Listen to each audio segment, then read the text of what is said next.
Praise the lord. అందరు బాగున్నారా? దేవుని కృపలో ఆత్మీయంగా ఎదుగుతున్నారని నేను నమ్ముతా ఉన్నాను.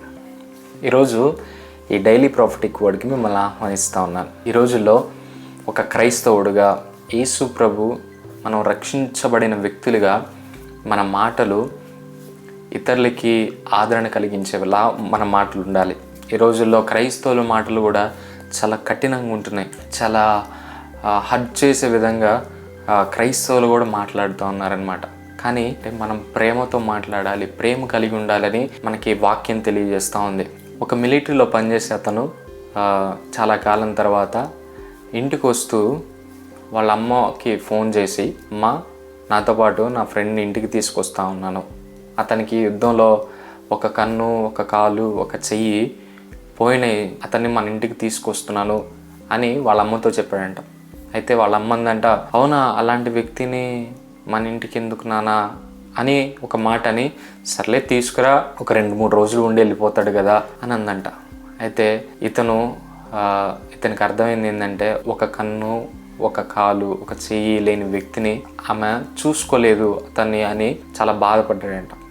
అయితే తర్వాత రోజు వీళ్ళ తల్లిదండ్రులకి ఒక టెలిగ్రామ్ వచ్చిందంట మిలిటరీ నుంచి. ఏమనంటే, మీ అబ్బాయి ఒక హోటల్ రూమ్లో నుంచి దూకి ఆత్మహత్య చేసుకున్నాడు అని టెలిగ్రామ్ రాగానే వీళ్ళు అయ్యో అని బాధపడుతూ ఆ శవం దగ్గరికి వెళ్ళారంట. శవం దగ్గరికి వెళ్తే ఆ శవానికి ఒక కన్ను, ఒక చెయ్యి, ఒక కాలు లేదంట. అంటే వాళ్ళ అమ్మకి ఇతనికే యుద్ధంలో కాళ్ళు చెయ్యి, కన్ను పోయినాయి, నాలాంటి వాడిని చూసుకోవడం మా అమ్మకి ఇష్టం లేదని ఒక హోటల్ రూమ్లో నుంచి దూకి ఆత్మహత్య చేసుకున్నాడంట. ఈరోజు ఒక క్రైస్తవుడిగా, లేదా క్రైస్తవుడు అనే కాదు, నువ్వు ఎవరిమైనా సరే నీ మాటలు ఎదుటి వ్యక్తిని బ్రతికించేలా ఉండాలి. ఎదుటి వ్యక్తిని చంపేలా, కృంగదీసేలా నీ మాటలు ఉండడానికి వీల్లేదు. బైబిల్ మనకేమి నేర్పిస్తుందంటే, ఎదుటి వారిని ప్రేమించాలి, ఎదుటి వారికి మంచిని చెప్పాలి అనే బైబిల్ చెప్తా ఉంది. ఈరోజు నీ మాటలు ఎలా ఉన్నాయి? ఈరోజు నువ్వు ఎలా మాట్లాడుతున్నావు?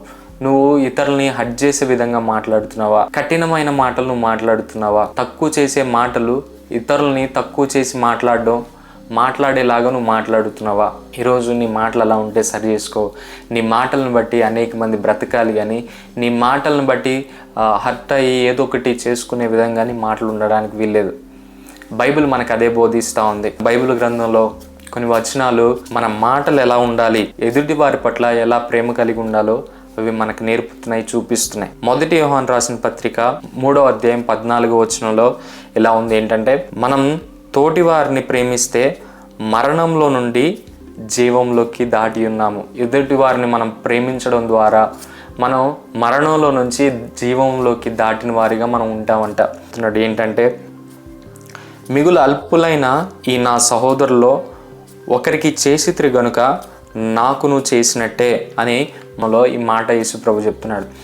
అల్పులైన, పేదవారైనా కానీ, బలహీనులైన వ్యక్తులకు కానీ మీరు ఒకవేళ వాళ్ళకి మంచి చేస్తే ఆ మంచి మీరు నాకు చేసినట్లే అని యేసు ప్రభు ఈ మాటలు చెప్తున్నట్టు మనం చూస్తాం. 1 తెస్సలోనికీయులకు రాసిన పత్రిక 3వ అధ్యాయం 13వ వచనంలో ఈ మాట ఉంది ఏంటంటే, కనుక మేలు చేయుట యందు, ప్రేమ చూపుట యందు అలయక యందుము, మేలు చేయుటలో విసుకోవద్దు. మేలు చేసే విషయంలో అలయక విసుకకుండాలని బైబిల్ వచనాలు మనకి చెప్తా ఉన్నాను. ఈ రోజుల్లో నేను ఒక వీడియో చూశాను అనమాట. ఆ వీడియోలో బైబిల్లో ఏమన్నా మంచి వచనాలు ఉన్నాయా అని ఆ సహోదరుడు క్వశ్చన్ అడుగుతున్నాడు. నేను చెప్తున్నాను, బైబిల్ మొత్తం మంచి వచనాలే, బైబిల్ మొత్తం మంచి వచనాలే. బైబిల్ చెప్పేదే మంచి.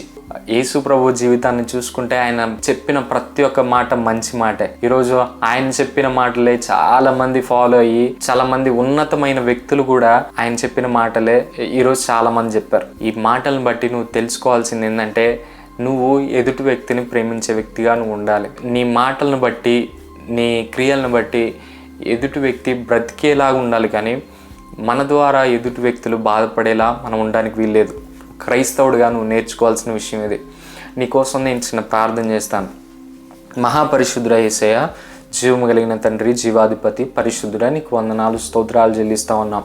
ఈరోజు మీ మాటలను బట్టి మీకు వందనాలు, స్తోత్రాలయ్యా. మేము ఎదుటి వ్యక్తిని ప్రేమించే వ్యక్తులుగా మేము ఉండడానికి మీ కృపను దయచేయండి. మీరు మాకు నేర్పించిందే ప్రేమ నాయన, మీకు వందనాలు. మీరు మాకు ఇచ్చిన ఆజ్ఞ ఏంటంటే ప్రభా, నీ వలే నీ పొరుగు వారిని ప్రేమించు అనే ఆజ్ఞ మీరు మాకు ఇచ్చారు ప్రభా, మీకు వందనాలు, స్తోత్రాలు. ఎదుటి వ్యక్తులు యందు ప్రేమ కలిగి ప్రవర్తించడానికి మీ కృపా సహాయాన్ని దయచేయమని యేసు నామములో అడిగి వేడుకొని ప్రార్థన చేయించున్నాను తండ్రి.